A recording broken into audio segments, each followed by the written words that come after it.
Olá, muito bom dia, graça e paz, que Deus abençoe você nesta manhã, quando chegamos aí ao nosso 15º dia do nosso propósito dos 40 dias, quase na metade desta jornada, né? Essa semana vamos chegar aí à metade dessa jornada. E aquilo que eu sempre digo, persevere, vale a pena perseverar.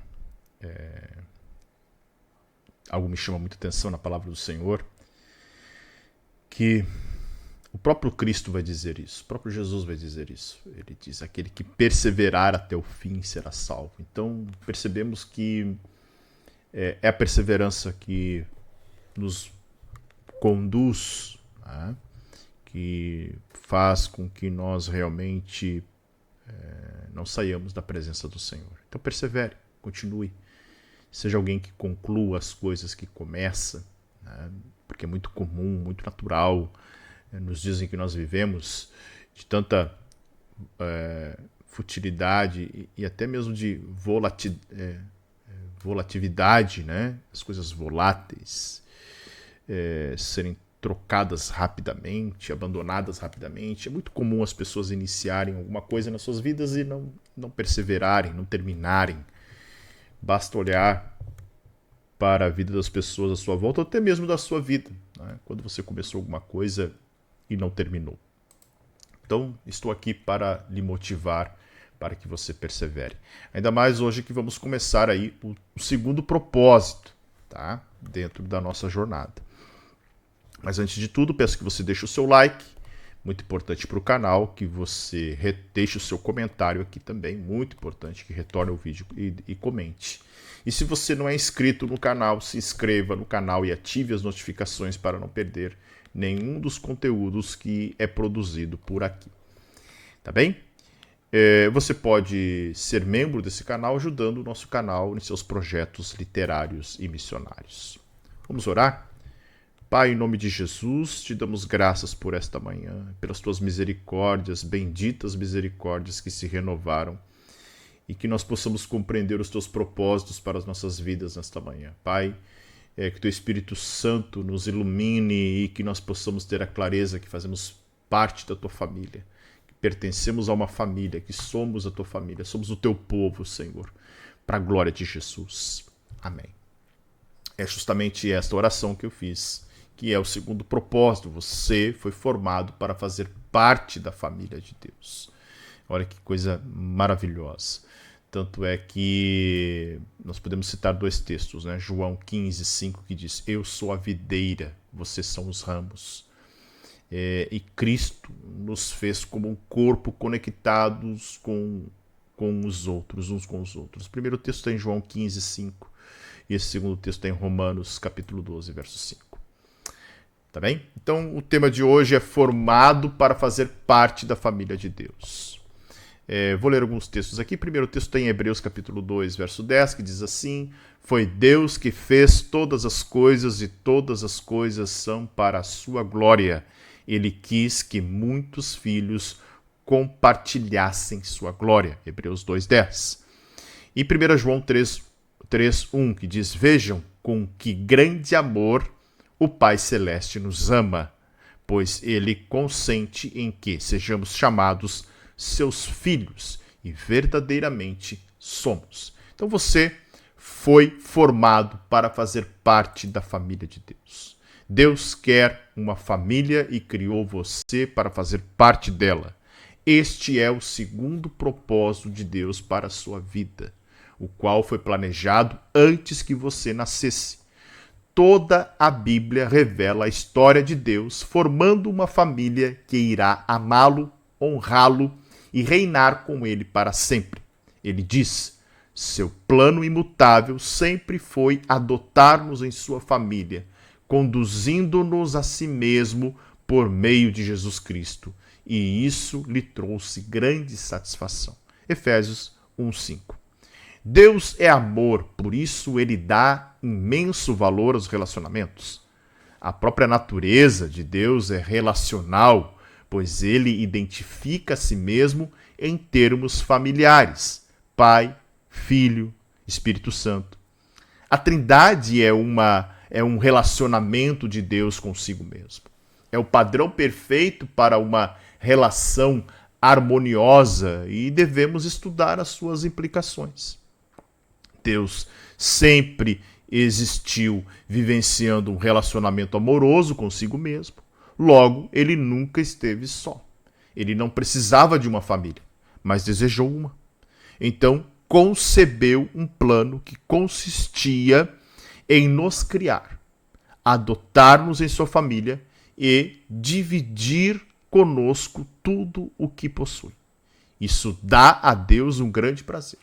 A Bíblia diz: foi para ele um dia feliz quando ele nos deu a nossa vida nova, por meio da verdade da sua palavra, e nos tornamos, por assim dizer, os primeiros filhos na sua nova família. Tiago 1,18. Quando depositamos nossa fé em Cristo, Deus torna-se nosso Pai. Nós nos tornamos seus filhos. Os outros cristãos tornam-se nossos irmãos e irmãs, e a igreja torna-se a nossa família espiritual. A família de Deus inclui todos os fiéis do passado, do presente e do futuro. Cada ser humano foi criado por Deus, mas nem todos são filhos dele.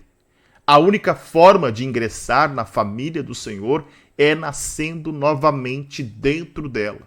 Você se torna parte da família humana em seu primeiro nascimento e torna-se membro da família de Deus pelo segundo nascimento.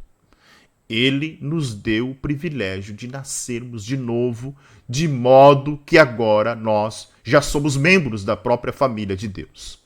1 Pedro, capítulo 1, 3, Romanos, capítulo 8, versos 15 e 16. Convite para fazermos parte da família de Deus é universal, conforme Marcos 8,34, Atos 2,21, Romanos 10, 13, 2 Pedro 3, 9. Mas há uma condição: a fé em Jesus. A Bíblia diz: todos vocês são filhos de Deus mediante a fé em Cristo Jesus. Gálatas 3, 26. A família espiritual é mais importante que a biológica, porque durará para sempre. Nossa família terrena é uma dádiva maravilhosa de Deus, mas é temporária e frágil, sujeita ao rompimento pelo divórcio, pela distância, pela velhice e, inevitavelmente, pela morte. Já a família espiritual, nosso relacionamento com os outros fiéis irá perdurar por toda a eternidade. É um laço permanente e uma união muito mais forte que o parentesco de sangue. Sempre que Paulo parava para pensar no propósito eterno de Deus para todos nós, irrompia em louvores. Quando eu penso na sabedoria e na extensão do seu plano, eu caio de joelhos e rogo ao Pai de toda a grande família de Deus. Alguns deles lá em cima, no céu, e outros aqui embaixo, na terra. Efésios 3, 14 e 15. Os benefícios de fazer parte da família de Deus.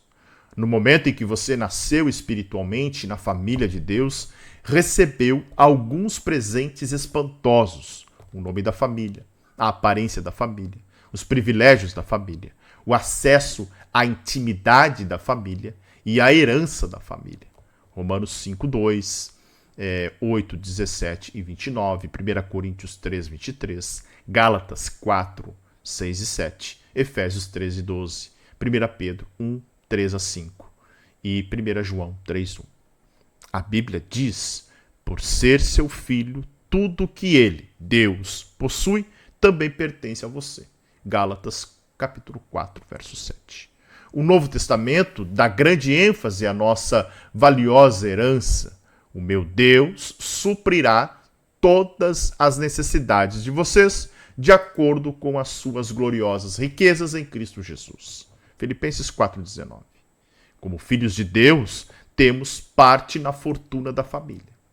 Aqui recebemos bondade, paciência, glória, sabedoria, graça, misericórdia e poder.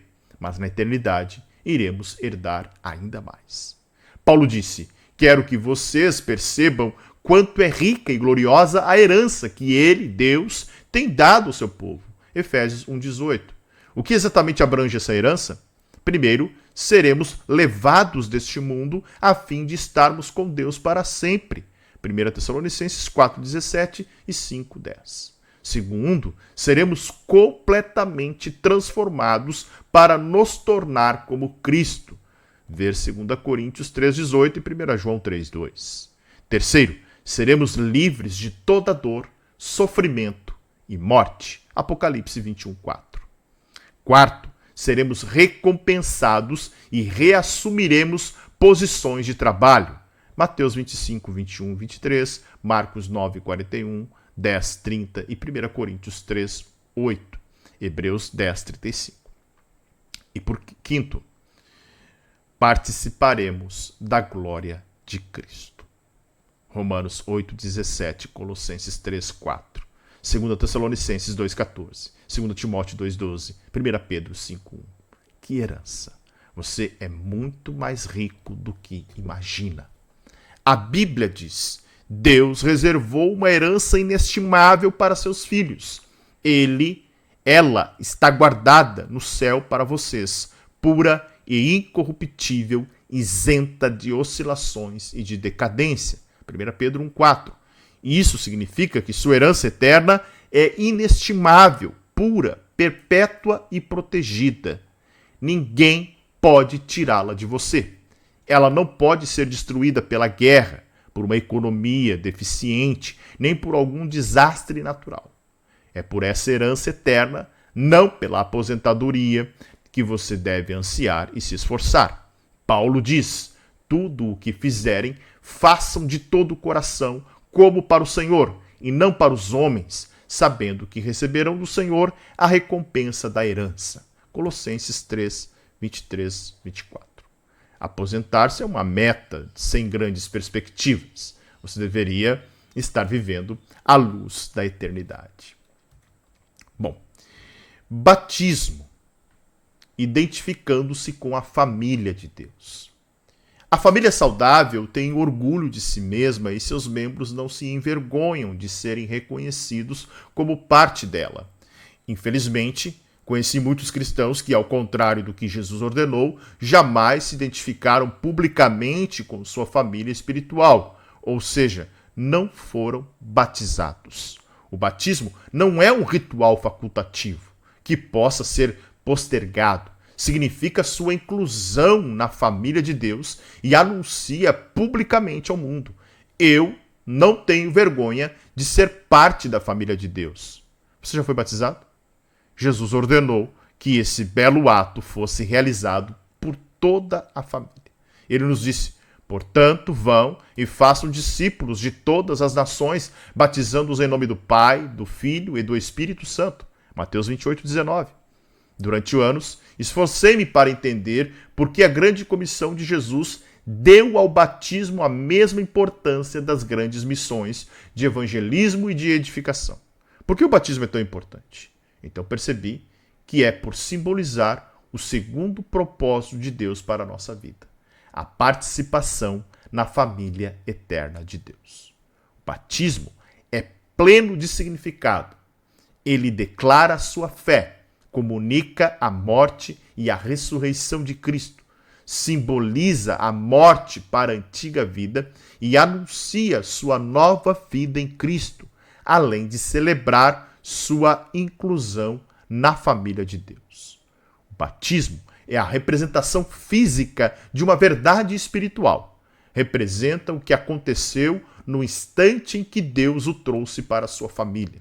Alguns de nós são judeus, alguns são gentios, alguns são escravos e alguns são livres, mas todos fomos batizados no corpo de Cristo pelo Espírito e todos recebemos o mesmo Espírito. 1 Coríntios 12, 13.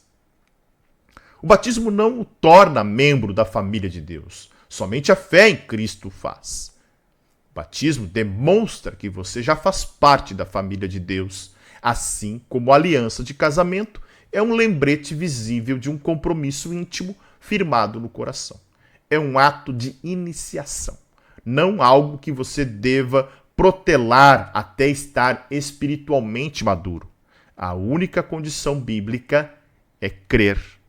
No Novo Testamento, as pessoas eram batizadas assim que criam. No Pentecoste, 3.000 pessoas foram batizadas no mesmo dia em que aceitaram Cristo. Em outro momento, um líder etíope foi batizado no mesmo instante em que se converteu. Paulo e Silas batizaram um carcereiro filipense e sua família à meia-noite. Não há nenhum caso de batismo adiado no Novo Testamento. Se você ainda não foi batizado, como expressão de sua fé em Cristo, faça isso o mais rápido possível, como Jesus ordenou. O maior privilégio da vida. A Bíblia diz: Jesus e as pessoas que ele santificou pertencem todos à mesma família. Por isso, ele não se envergonha de chamá-los irmãos e irmãs. Hebreus 2:21. Deixe essa verdade maravilhosa entrar no seu coração. Você faz parte da família de Deus e pelo fato de Jesus tê-lo feito santo, Deus tem orgulho de você. As palavras de Jesus são inequívocas e, estendendo a mão para os discípulos, disse Jesus: aqui estão minha mãe e meus irmãos, pois quem faz a vontade de meu Pai, que está nos céus, este é meu irmão, minha irmã e minha mãe. Mateus 12, 49 e 50. Ser incluído na família de Deus é a maior honra e o maior privilégio que se pode receber. Não há nada que se compare. Sempre que você se sentir insignificante, desprezado ou inseguro, lembre-se daquele a quem você pertence. Então, nesse dia, pense sobre o seu propósito de vida e reflita. Você foi formado para pertencer à família de Deus. Memorize o texto de Efésios, capítulo 1, verso 15, a parte A, que diz: seu plano imutável sempre foi adotar-nos em sua família, conduzindo-nos a si mesmo por meio de Jesus Cristo. E aí, medite nesse dia de jejum na seguinte questão: como começar a tratar os outros cristãos como membros da minha família? Que Deus abençoe você, que você seja edificado por esta palavra nesse dia. E não esqueça, Deus tem um propósito para a sua vida, que é você pertencer à família dele. Deus te abençoe e até a próxima, se ele assim permitir.